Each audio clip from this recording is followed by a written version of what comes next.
Analyse du 31 mai, let's go. Bon, hier on a clôturé sous notre MSB qui se trouvait là ici. C'est-à-dire que la bougie a cassé, mais surtout a clôturé sous ce niveau-là. Donc ça veut dire que le momentum qu'on avait récemment, depuis le 7 avril, je crois, le 7 avril, ce momentum-là est terminé. Et là, on a notre confirmation que le momentum est terminé. Ça ne veut pas dire qu'on ne veut pas faire un nouveau point haut.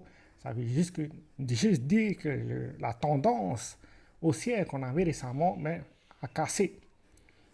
À partir de là, par exemple, si on va en mineur, il y a toujours des probabilités qu'on fasse un squeeze. Parce que on peut voir qu'il y a beaucoup de positions short qui sont entrées tardivement sur le marché. Mais à cause de ça, il y a des probabilités qu'on fasse un squeeze, c'est-à-dire que le marché vient dans cette zone juste pour attraper les liquidités avant de reprendre un momentum baissier. Ça, c'est un des chemins probables.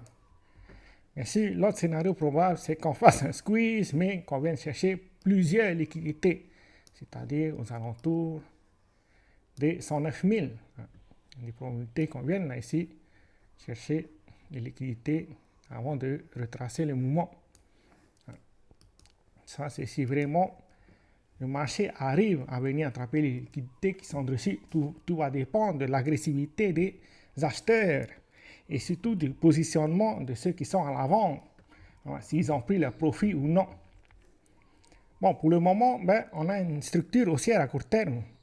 Parce que si on regarde bien, on a cassé notre MSB là ici. On commence un scénario haussier à court terme.